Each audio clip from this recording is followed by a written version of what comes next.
Bertempat di ruang kerjanya, Wakil Bupati Syak Husni Mirza menerima audiensi dari Khairman, Lembaga Rumah Dagang Indonesia yang juga merupakan mitra Shenzhen Haining Power Holding, yang merupakan investor dari Tiongkok Cina.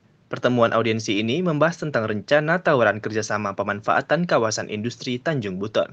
Terjadinya perang antara Rusia dan Ukraina sejauh ini memberikan dampak terhadap tatanan ekonomi global dunia yang mulai beralih dari investasi di bidang perdagangan ke bidang investasi di negara-negara penghasil pangan dan energi. Kedatangan tim ini juga bertujuan untuk memetakan peluang dan investasi apa yang cocok ditanamkan di Kabupaten Siak, terutama di kawasan industri Tanjung Buton. Hal tersebut dikatakan oleh Dibel Effendi selaku Ketua Umum Rumah Dagang Indonesia. Dibel Effendi juga mengatakan Kabupaten Siak memiliki peluang kerjasama strategis yang bisa ditawarkan kepada negara Tiongkok, Cina, atau kerjasama dengan negara Turki di bidang pembangkit tenaga listrik, tenaga air, garam, dan magnesium. Audiensi ini mengenai ada beberapa hal, ya. Yang pertama, seperti yang saya jelaskan kepada Pak Wagub, ini kan perang Rusia Ukraina. Ini kan dia mengubah tatanan ekonomi global. Jadi negara-negara yang merasa terancam dengan persoalan pasokan global untuk komoditi-komoditi strategis mulai mengalami kesulitan.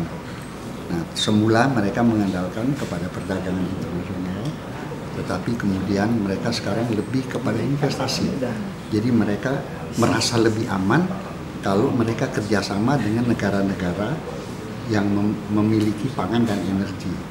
Nah, kedatangan kita di Siak ini adalah mencoba untuk memetakan kira-kira peluang dan potensi apa yang bisa dibangun di Siak ini sehingga kita bisa menarik investasi China untuk masuk ke Siak.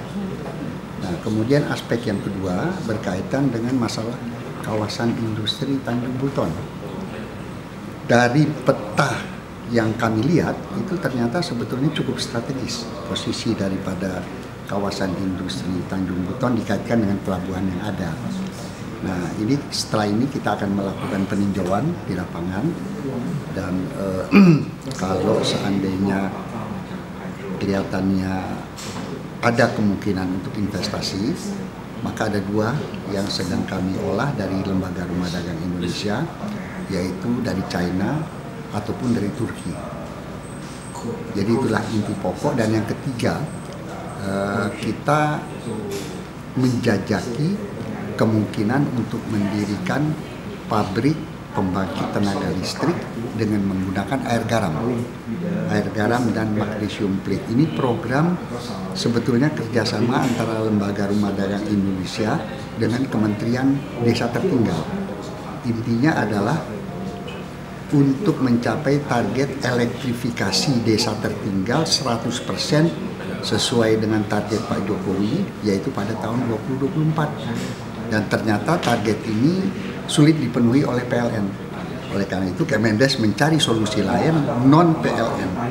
Nah, dari non-PLN ini setelah kita gali, kita olah, ternyata yang paling memungkinkan itu adalah pembangkit tenaga listrik ukuran kecil sampai besar dengan menggunakan air garam dan magnesium plate. Ini bisa mulai dari 150 watt sampai 10.000 watt ke atas. Nah, ini nanti akan digunakan untuk disalurkan ke desa-desa tertinggal melalui pola BUMD, kerjasama dengan BUMD dan Kemendes. Dari pertemuan ini, Dibel Effendi mengapresiasi keterbukaan dari pemerintah daerah Kabupaten Siak dalam menerima tawaran investasi yang diajukan sehingga kedepannya diharapkan kerjasama ini bisa ditindaklanjuti demi terwujudnya kemajuan ekonomi di daerah. Tim Liputan mengabarkan.